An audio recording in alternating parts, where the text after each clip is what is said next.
사랑하는 성서의 땅을 가다 시청자 여러분 안녕하십니까? 윤석전 목사입니다. 오늘도 제 옆에는 성서의 땅 12지파가 있는 곳마다 빠짐없이 찾아서 여러분에게 은혜롭게 소개해 주시는 홍순아 교수님, 천삼일 교수님 나와 계십니다. 오늘 두 교수님 나오셔서 감사합니다. 기대가 됩니다. 이스라엘 백성이 가나안 땅으로 들어가기 전 아벨 시딤에 마지막으로 진을 치게 됩니다. 그리고 그곳에서 여호수아를 새 영도자로 맞이하게 됩니다. 여호수아는 두 정탐꾼을 가나안 땅 여리고성을 정탐하기 위해서 보내게 됩니다. 이처럼 하나님께서는 이스라엘 백성을 가나안 땅 정복에 앞서서 철저하게 준비하도록 하게 했습니다. 그 준비한 역사가 담긴 땅이 바로 루벤 지파의 성읍 아벨 시딤입니다.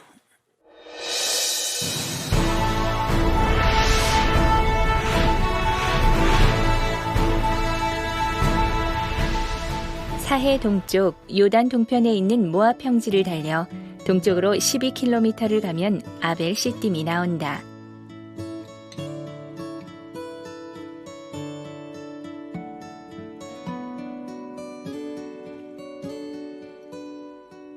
목초지 또는 목장이라는 뜻을 가지고 있는 이곳은 시딤이라고 부른 루벤 지파의 성읍인데 이스라엘은 이곳에 최후 진을 쳤다.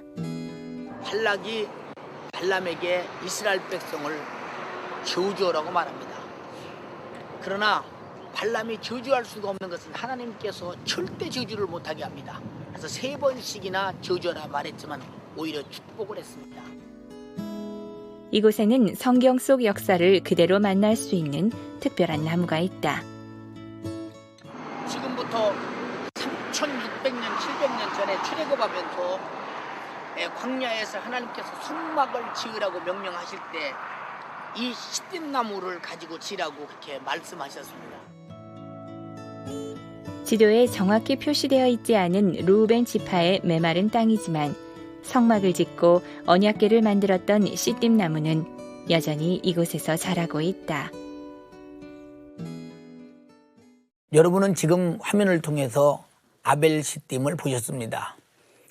아벨 시딤에서는 어떤 일이 일어났으며 아벨 시딤은 어떤 곳인지 또 교수님들 통해서 자세히 설명을 듣기로 하겠습니다. 홍 교수님 먼저 루벤 지파의 성읍 아벨 시딤은 어떤 지역인지 좀 설명해 주시겠어요? 네, 성지순례를 가면은 이 부분을 교우들이 거의 다 지나가시는데 예.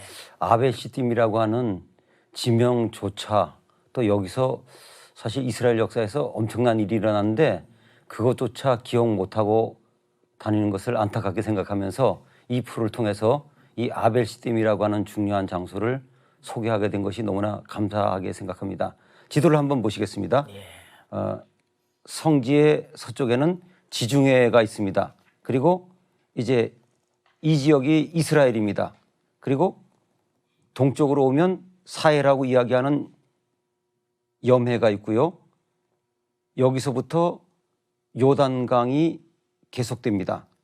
그러면 이 아벨 시딤은 그 여리고 맞은편 그 평야지대에 있습니다. 거리로 말씀드리면 그 사해에서 한 11km 정도 북쪽에 가 있고요. 그다음 벤 여시못이라고 하는 곳에서 한 8km 정도 북쪽에 있습니다. 대신 이 지역은 다 평야 지역이죠. 그래서 그 많은 학자들이 아벨 시딤이 어디인가를 조사하다가 그 지역에 성경 시대에 있었던 한 성읍을 지목했습니다. 텔 엘 함만이라고 하는 그 오래된 성읍터가 있습니다. 이곳을 그 아벨 시딤으로 추정합니다. 그리고 그 아벨 시딤의 이름은 목초지 또는 이제 그 시딤나무가 많은 곳 그런 뜻이 있기 때문에 그 성경의 내용과 일치할 정도로 그 지역은 굉장히 그 비옥한 지역이고 또 고도로 따지면 그 해발 한 100m 정도 됩니다. 그 사해라고 이야기하는 염해가 해저 400m라고 하면 한 500m 정도의 그 위치가 그 높이가 차이가 있는 것을 알 수 있겠습니다. 예. 오늘 홍 교수님의 그 지도를 통해서 잘 설명해 주시고 또 이렇게 설명해 주신 여러 가지를 통해서 많은 그 이해가 됐으리라고 생각됩니다. 우리가 알로는 아벨 시띠 보면 뭐 시띠이라는 말이 들어오는 순간에 아, 그 지역은 시띠나무가 상당히 많이 있는 지역이구나 이런 생각이 들거나 아니면 시띠나무에 어떤 연관이 있구나 이렇게 생각이 되어지거든요. 그래서 바로 뭐 자주 이해할 수 있게 되는 것 같습니다. 그럼 이스라엘 민족이 여기서 진을 치게 된 이유가 무엇일까요? 예, 조금 전에 그 너무 복잡해서 말씀을 못 드렸는데 예. 아벨 시딤을 또 준말로는 시딤이라고도 이야기합니다. 예. 그런데 이스라엘 민족이 이제 요단강을 건너기 전에 기다렸습니다. 기다린 지역 이 지역을 모압 평지라 그럽니다. 예. 그 요즘 성지순례 가신 분들은 그 예수님의 세례터라고 하는 목사님도 가보셨지만 예. 그 지역입니다. 그 지역 가보면 놀라게 되는 것은 평지가 굉장히 넓구나. 그래서 대략 계산을 해보면 요단강과 뒤에 고지대 사이가 한 10에서 12km 정도 되는 그 평지가 쭉 계속됩니다. 예. 전 그것을 보고 그렇게 생각했습니다. 이 정도면 60만 명이 충분히 살 수 있는 넓은 곳이었구나. 또 자세히 보시면 그 지역치고는 정말 비옥하고 그래서 요즘 보면 농사도 많이 짓지 않습니까? 예, 예. 그래서 그 요단강을 건너기 전에 이스라엘 민족이 거주할 수 있는 평지가 사실은 이 지역밖에 없습니다. 예. 그래서 자연히 이스라엘 민족이 이곳에 진을 치게 된 것을 알 수 있습니다. 저도 그 아벨 시딤 그 모압 평지에 가서 이스라엘 군 백성들이 60만이나 진을 친 그 광경이 어땠을까를 생각하면서 마음속으로 60만 군정 속에 내가 가만히 서 있는 그 상황을 몰입하고 생각도 해보기도 했었습니다. 천 교수님 이런 그 아벨 시딤 이곳에서는 이스라엘의 어떤 역사가 일어났다고요? 네, 시딤 혹은 이 아벨 시딤은 출애굽한 이후에 42번째 진을 친 곳입니다. 예. 이곳에서 요단강을 건너서 이제 가나안 땅을 정복하기 위해서 필요한 것이 군사력이겠죠. 예. 그래서 인구 조사를 실시해서 군사력이 얼마인지 알아봤습니다. 또한 여호수아를 모세의 계승자로 임명을 했고요. 예. 그리고 루벤 지파, 갓 지파 그리고 므낫세 반 지파가 요단강 동편 지역에 각각 땅을 차지하도록 결정한 곳이 바로 이곳입니다. 예. 또한 모세가 설교를 하면서 가나안 땅에 들어가서 어떻게 살아야지 너희가 복을 받겠다 혹은 저주를 받는다 이러한 귀한 교훈을 준 것이고요. 또 마지막으로 여호수아가 정탐꾼을 2명을 보내서 예. 여리고성이 어떠했는지를 파악하게 했습니다. 예. 이와 같이 그 가나안 땅을 정복하기 위해서 철저한 준비를 한 반면에 다른 한편으로는 죄악을 지은 곳이죠. 다시 말해서 우상 숭배 혹은 도덕적인 타락에 빠졌고 또 다른 한편으로는 이제 외부의 그 침입이라고 하는 위기도 있었습니다. 그래서 모압이라든지 미디안의 위협이 있어서 그들과 싸워야 했던 곳입니다.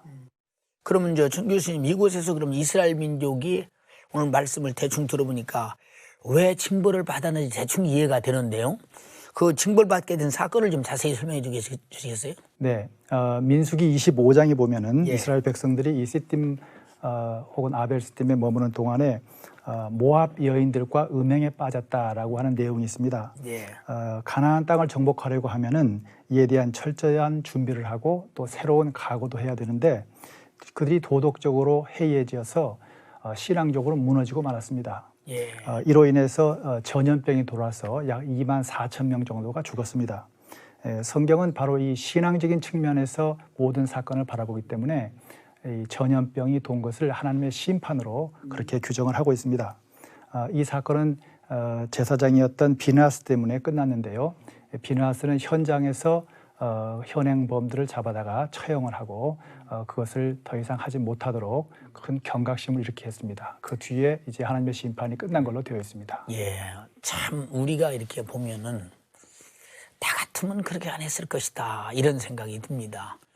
애굽에서부터 거기까지 오면서 아까 교수님 말씀대로 42번이나 진을 치면서 그 모든 역사는 하나님의 전적인 은혜 가운데 살아왔는데 어찌 우상숭배를 하며 이방 여인과 그런 잘못을 하면서 하나님이 이렇게 참 마음을 아프게 했을까 생각하면 에이, 어리석은 사람들 싶지만 사실은 그런 것들이 오늘날 우리에게도 찾아보면 그 은혜 가운데 만연하게 드러나는 모습을 보면서 좋은 교훈이 되기도 합니다.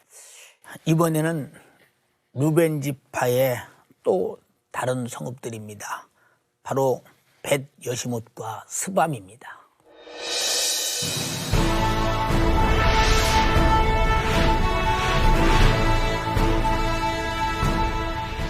요단강 동편의 모압 평지에 있는 아벨 시딤 부근에는 루벤 지파의 또 다른 성읍 벳 여시못이 있다. 해발 300m 높이에 있는 벳 여시못은 파괴된 집이라는 뜻으로 현재 이 지역에서는 테렐 아제메라는 이름을 사용하고 있다.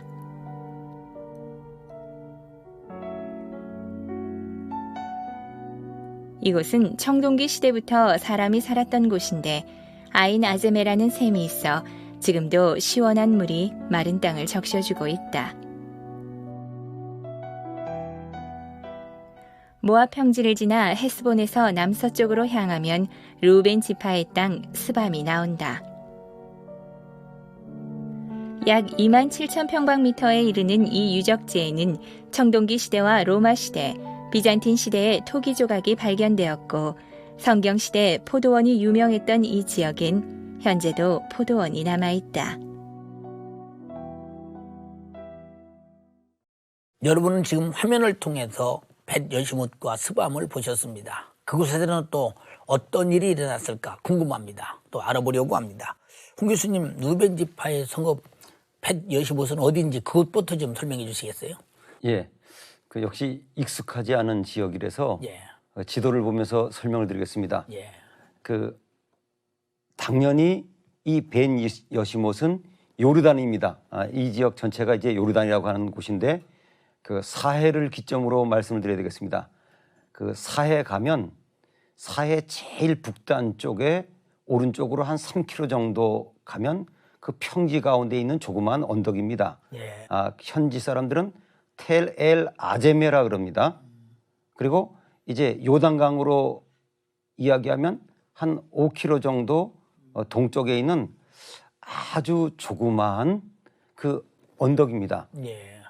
목사님 가보셨지만 요즘 참 요르단 사람들이 굉장히 그 관광에 열심을 내거든요. 돈이 되니까. 예. 그래서 그 리조트 지역을 다시 만들지 않습니까? 예. 그 사해 수영도 하고 예. 바로 그 지역입니다. 그런데 그 조그마한 언덕이니까 알 길이 없거든요. 예. 어쨌건 이 벳 여시못보다 더 중요한 것은 그 지역을 살피는 거라고 생각합니다. 조금 전에 말씀드렸듯이 모압 평지입니다. 저는 사실은 제가 여러 해 전에 이 지역을 가가지고 돌아다니는데 어딘지를 알 수가 없어요. 왜냐하면 뭐 고만고만한 언덕들이 쭉 있는데 알 수가 없는데 온도는 40도 넘어 올라가고 바람 때문에 가지고 간 모자들은 다 날아가가지고 맨 얼굴로 다니다가 참 심각하더라고요. 그러다가 도저히 못 찾을 것 같아가지고 집 하나가 보이길래 무조건 빵빵대고 그 집 사람들을 불렀더니 뛰어나오더라고요, 사람들이. 그래서 제가 물어봤어요. 그 웬만한 사람은 모르는데 너 텔 아제메를 아냐? 그랬더니 안 돼. 그래서 어떻게 아냐? 그랬더니 자기가 미국 대학 고고학 교수를 따라다니던 인부래요. 그래가지고 진짜 천사를 만난 그 아주 그 벤 여시못 그러면은 그때 생각하면 참 즐겁습니다. 하나님께서 도와주신 그 장소죠. 중요한 것은 이제 르우벤의 성읍이었다고 하는 것도 중요하고요. 많은 시청자들이 이해가 됐으리라고 생각이 듭니다. 청 교수님, 그 에스겔서에서는 그 벳 여시못이 이렇게 하나님의 그 심판을 받을 곳으로 예언되어 있거든요. 근데 그 이유가 무엇일까요? 네, 벳 여시못은 예. 모압의 여러 성읍들 가운데서 멸망한 성읍으로 하나 언급이 되었습니다. 예. 에스겔이 멸망한 그 이유를 보면은 모압 사람들이 이곳을 보고 조롱하기를 유다 족속도 이방 족속이나 별다를 게 없구나 이렇게 조롱을 했습니다. 이것은 무슨 말이냐면은 유다 백성은 하나님께서 특별히 보호하시는 특별한 민족인 줄 알았더니 이방 민족이나 별 차이가 없구나 이것은 곧 하나님에 대한 모독입니다. 다시 말해서 하나님의 심판으로 에스겔은 받아들이고 유다 백성들은 받아들였는데 모압은 이렇게 이제 비아냥거린 거죠. 그러면 이게 모압이 비아냥거릴 만큼 참 하나님 앞에서 그런 그 심판을 받게 된 여러 가지 과정 속에서 보면 그 심판이 어떻게 이루어지는지도 또 궁금하거든요. 네, 예루살렘이 멸망하고 나서 예. 바벨론에 의해서 멸망했는데 5년 뒤에 모압이 다시 멸망을 합니다. 예. 바벨론 포로 이후에 페르시아 시대에 유다는 성전을 중심으로 해서 다시 재건을 하게 되고 민족의 유산을 이어가게 됩니다. 그러나 모압은 그 뒤에 역사에서 사라지게 됩니다. 홍 교수님 그 루벤 지파의 또 다른 성읍 스밤은 또 어떤 것인지 또 설명해 주시겠어요? 네, 스밤은 사실은 성경에 여러 번 나온 성읍이 아니기 때문에 예. 거의 이름조차 생소하시지만 그래도 그 성경에 나온 그 성읍이기 때문에 우리가 보아야 되겠습니다. 지도를 한번 다시 보시겠습니다. 예. 이 스밤이라고 하는 곳은 지금 현지 사람들이 엘쿠룬이라고 하는 지역에 있습니다. 그 헤스본이라고 하는 곳에서 한 5km 정도 떨어져 있고요. 예. 그다음 요단강에서 한 15km 떨어진 그 언덕 위에 있습니다. 우리가 지도로선 잘 표시가 안 되지만은 그 사해가 해저 400이고 이 신마라고 하는 지역은 해발 한 700m 정도 고지입니다. 예. 그래서 이렇게 가보면은 특별한 특징이 없는데 그 엘쿠룬이라고 하는 곳에 가면은 그곳에 키르벳 그 크빗이라고 하는 그 옛날 유적이 있습니다. 예. 그래서 많은 학자들이 이곳을 바로 성경에 나온 스바입니다 이렇게 보고 있습니다. 이것도 또 찾느라고 좀 애를 먹었지만 아주 성경과 관계된 그런 그 즐거운 추억이 있습니다. 성경에 이 지역에 포도가 유명했다 그랬는데 예. 이 지역을 찾아 돌아다니는데 청년이 포도를 먹고 있어요. 예. 그래가지고 제가 그 좀 포도 좀 달라 그랬더니 한 송이를 주어서 제가 포도를 굉장히 좋아하거든요. 성경에 나온 식물이니까. 그래가지고 그 포도를 먹으면서 이곳을 찾아냈습니다. 그래서 제가 성경대로 포도가 유명했는데 현지인이 주는 포도 선물 먹으면서 찾은 아주 즐거운 추억이 있는 장소입니다.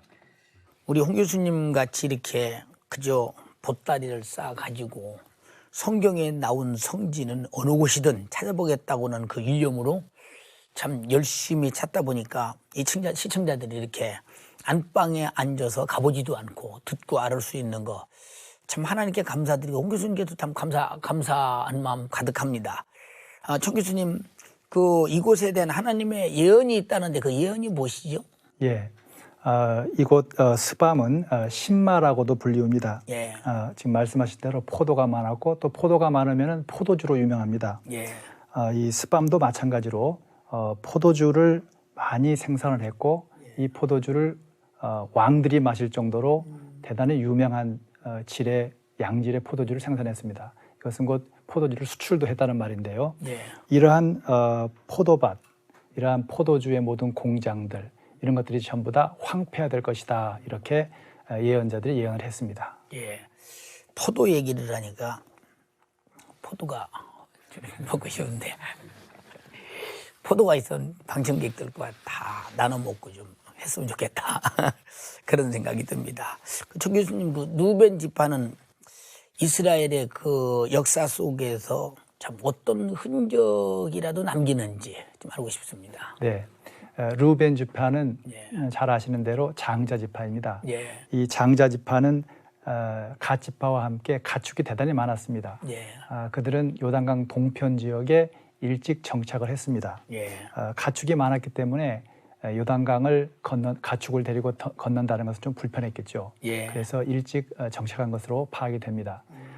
그러나 다른 한편으로 보면은 이곳은 나중에 에브라임 지파와 유다 지파가 중심이 될 때에 국가의 변방이 됩니다.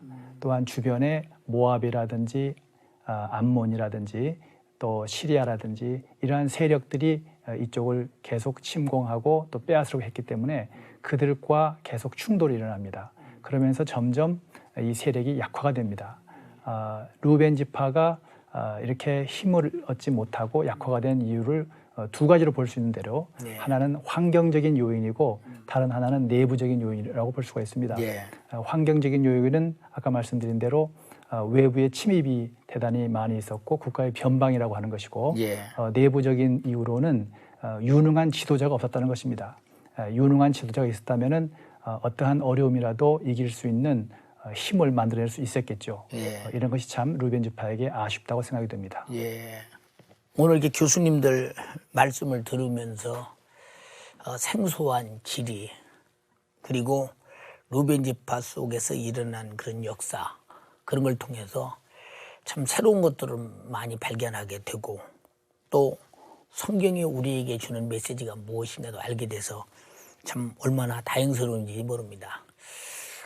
우리는 어느 지파를 통해서든지 그 지파가 살아온 과정 속에서 우리에게 큰 교훈을 줍니다. 오늘 또 그 루벤 지파의 삶의 모습을 가만히 보면은 루벤 지파가 하나님 앞에서 참으로 참되고 진실하게 살았으면 하는 그런 아쉬움이 있고 뭐 때문에 적의 침략을 받을 수밖에 없고 내부 질환이 일어나느냐 그런 여러 가지 상황도 참 우리가 가만히 보면서 다시 한번 생각하게 되면서 우리 신앙생활을 외적으로 내적으로 잘해봐야 되겠다 이런 생각이 들기도 합니다. 오늘 우리 교수님들의 말씀을 들으면서 저도 이렇게 묻고자 하고 싶은 모든 물음을 다 물었습니다마는 그러나 방청객들은 또다시 묻고 싶고 알고 싶은 것도 있는 것 같습니다. 방청객의 질문을 받아보시겠습니다.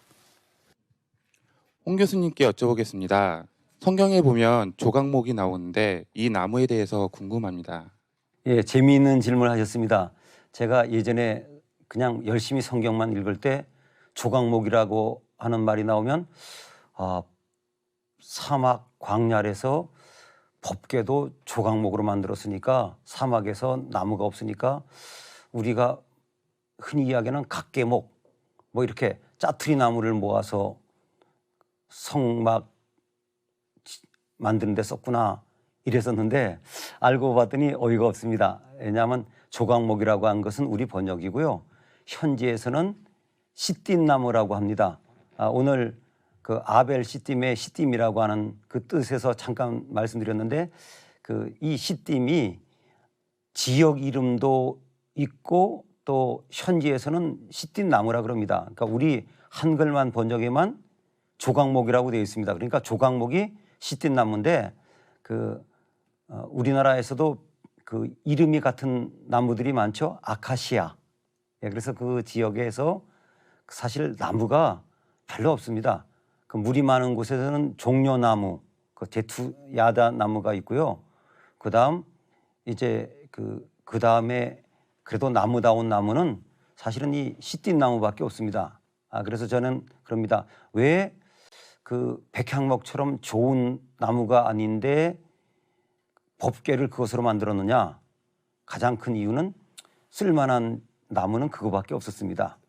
두 번째로 그 나무는 비교적 잘 상하지 않고 좀 단단한 나무이기 때문에 하는 이유도 있습니다. 그래서 조각목이 바로 시띠나무다.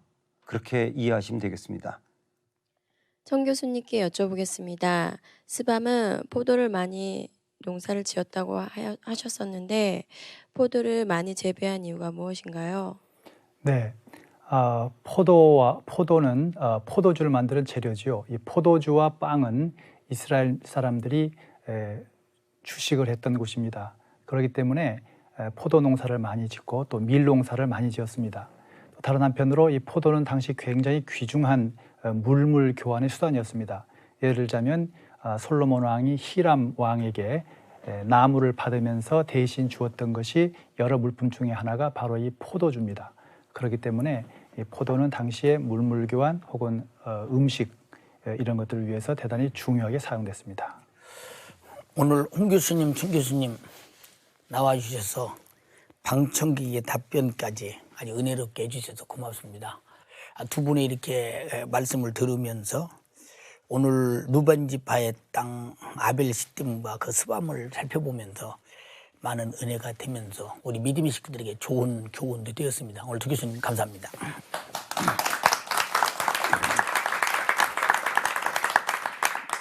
이 스밤의 땅, 참 포도가 무성하고 밀로무사가 무성했던 곳, 그리고 그런 그 좋은 곳에서 하나님의 축복 속에 마땅히 살아야 하지만 외부의 침입을 막아낼 능력이 없고 내부에는 내중질환이 일어납니다. 그 이유는 강한 지도자가 없었기 때문에 그런 사건이 일어났습니다. 우리는 바로 하나님의 크신 은혜로 지금도 살아갑니다. 그 은혜 가운데서 날마다 원망하며 죄를 지으며 하나님을 아프게 하는 것이 얼마나 많은지 모릅니다. 바로 이스라엘 백성이 아벨 시딤에서 저지른 일과 똑같은 일을 우리도 마음속으로 마음껏 저지르고 있습니다. 다시 한번 살피면서 하나님의 은혜로 겸손히 돌아갔으면 좋겠습니다.